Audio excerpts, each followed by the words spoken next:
कल 1 फरवरी 2021 को N Sitharaman ma'am और फाइनेंस मिनिस्टर बजट पेश करेंगी पूरे देश का। कोरोना वायरस की वजह से और जो पहले से इकनॉमी बहुत डूब रही थी, बहुत बुरी हालत में है और बहुत से लोगों की एक्सपेक्टेशन है। मैंने कई लोगों से जानकारियाँ इकट्ठा करके क्वेश्चन पूछ के कुछ रिक्वेस्ट के साथ आया हूँ कि शायद उम्मीद करता हूँ कल के बजट में ये भी बातें रखी जाएंगी। सबसे इम्पॉर्टेंट है हेल्थ सेक्शन। हेल्थ जो है हमारा, मैंने जो है 2018 में ये हेल्थ फॉर ऑल हमने लॉन्च किया था। तब से मैं देख रहा हूँ कि पूरे भारत की हेल्थ सिस्टम जो है बहुत बुरी स्टेज में है और कोरोना वायरस से जो है वो और एक्सपोज हो गया है। जहाँ पे 500 से 1000 लोग कोविड-19 की वजह से जब इंडिया में डेथ हो रही थी, उसी वक्त 28,000 से ज़्यादा लोग जो है इंडिया में नॉन कोविड बीमारियों से, दूसरे रीज़न से उनकी डेथ हो रही थी। जो हमारा प्राइमरी हेल्थ सेक्टर है, जिसको प्राथमिक स्वास्थ्य केंद्र कहते हैं, जहाँ पे गांव का पहला कांटेक्ट होता है डॉक्टर से, वो बहुत शैम्बल्स स्टेट में है। इसके अलावा हमारा भारत जो है सिर्फ 1.2% जीडीपी का हेल्थ एक्सपेंडिचर पे खर्च करता है। आपको बता दूं कि ये 1999 से ही ऐसा रुका हुआ है। पूरे दुनिया में 6 to 8% लोग खर्च करते हैं। हमारी डिमांड है कि 5% तक जो है लेके आया जाए। इसके अलावा इंडिया डायबिटीज़ कैपिटल बन चुका है। 8,80,000 बच्चे जो है 2018 में मरे थे। हर घंटे 100 बच्चों की मौत हो रही है। एड्स में थर्ड बन चुका है इंडिया। इसके अलावा जो है ट्यूबरकुलोसिस से 4.5 लाख से ज़्यादा लोगों की मौतें हो रही हैं। हर एक औरत जो है वो इंडिया में एनीमिक है। तो ये बहुत हालत ख़राब है। डॉक्टर्स पेशेंट रेशियो जो है वो मेट्रोज़ में तो ठीक ठाक है, लेकिन अब आप जब सेकेंड टायर सिटीज़ में जाते हैं या फिर जो है गाँव में जाते हैं तो बहुत ख़राब है। तो हमारी ये गुजारिश है कि 5% जो है जीडीपी का ऑन हेल्थ एक्सपेंडिचर खर्च किया जाए, बजट को बढ़ाया जाए। पिछले साल जो है 64,000 करोड़ का बजट था टोटल, जो कि बहुत 130 करोड़ पॉपुलेशन के लिए कुछ भी नहीं है, क्योंकि आधे ज़्यादा तो सैलरी में निकल जाता है। तो कम से कम 1.5 लाख करोड़ का बजट जो है हेल्थ पे एक्सपेंडिचर की ज़रूरत है। और वैक्सीन जो है, कोरोना वैक्सीन की जो लग रही है वो सबको फ्री लगनी चाहिए। इसके अलावा जो मेरी डिमांड है कि जो NRHM national rural health mission के जो एम्प्लॉयज़ हैं, कॉन्ट्रेक्चुअल एम्प्लॉयज़ हैं, उनको परमानेंट कराया जाए। समान काम सेम वर्क सेम पे के सिद्धांत पे उनको भी पेमेंट दिया जाए, उनको भी प्रोटेक्शन दिया जाए। मैटरनिटी बेनिफिट्स जो है वो सारे सेक्टर में पहुंचाया जाए। पोस्ट कोविड जो है मेंटल स्ट्रेस जो है बहुत ज़्यादा देखने में आ रहा है। उसके लिए भी सरकार को जो है PSC लेवल तक भी साइकोलॉजिस्ट की जो है अपॉइंटमेंट की ज़रूरत है हमारी। एजुकेशन पे जो है मैंने कहता हूँ कि 10% जो है डिमांड है।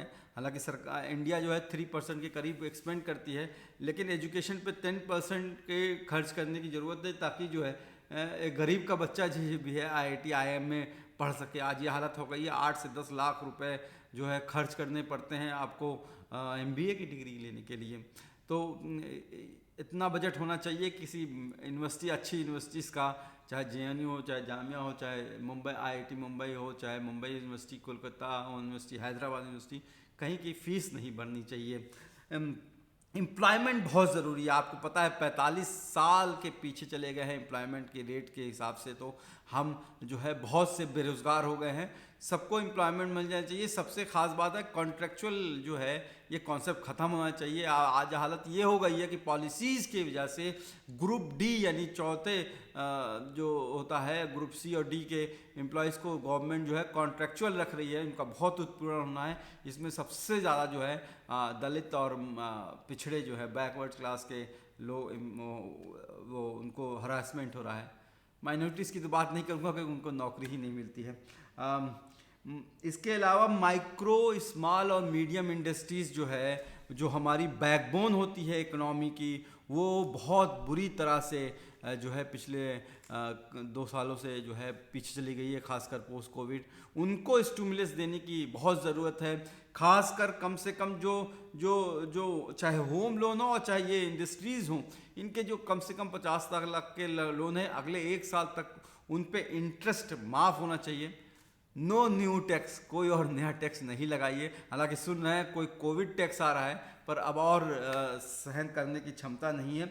ओवर रेगुलेशन को कम करना है। अभी भी देखा गया है लाइसेंस राज हालांकि बहुत कम हुआ है, लेकिन अभी भी देखा गया है एक नया इंडस्ट्री लगाने के लिए, एक जो है नया स्टार्टअप करने के लिए यहाँ कई ऑफिसों के चक्कर लगाने पड़ते हैं।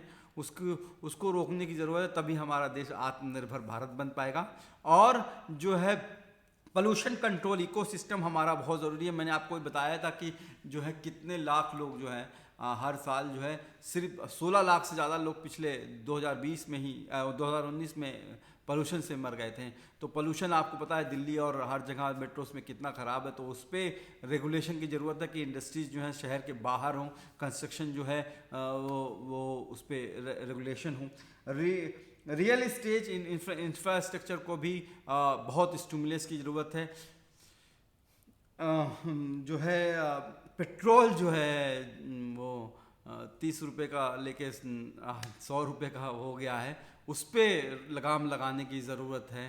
टैक्स बेनिफिट की ज़रूरत है। मुझे लगता है 8 लाख तक का जो है जिनकी इनकम हो पर एनम, उनको टैक्स रिबेट देना चाहिए, उनको पूरी तरह से छूट देनी चाहिए। मैन्युफैक्चरिंग सेक्टर को भी बहुत ज़रूरत है स्टिमुलस की। फिर से मैं यही कहूँगा कि हेल्थ इंश्योरेंस स्कीम जो बनाई गई थी प्रधानमंत्री स्वास्थ्य योजना के थ्रू, अभी कोई बेनिफिट नहीं मिला है। 50 करोड़ लोगों तक की बेनिफिट की बात की गई थी और 10 लाख लोगों से ज़्यादा लोगों को भी बेनिफिट नहीं मिल पाया है सही से। हमारे मरहूम अरुण जेटली जी ने जो है वेलनेस सेंटर की बात की थी। अब वेलनेस सेंटर खोलेंगे और जो प्राइमरी हेल्थ सेंटर को ही वो मॉडर्नाइज करके वेलनेस सेंटर बनाएंगे 1.5 लाख करीब, पर वो भी अभी ग्राउंड लेवल पे काम नहीं हो पाया है। तो हमें उम्मीद है कि वो, क्योंकि primary health centre is the backbone of any health system. तो शिक्षा, स्वास्थ्य, रोजगार और जो है इकोनॉमी, तो नो न्यू टैक्स, कोई और नया टैक्स नहीं चाहिए, टैक्स रिबेट चाहिए। इंटरेस्ट जो है लोगों का जो है कम से कम 1 साल तक जो है जिन्होंने लोन लिया है 1 साल तक उनको इंटरेस्ट माफ़ होना चाहिए, तभी हमारा देश बन पाएगा।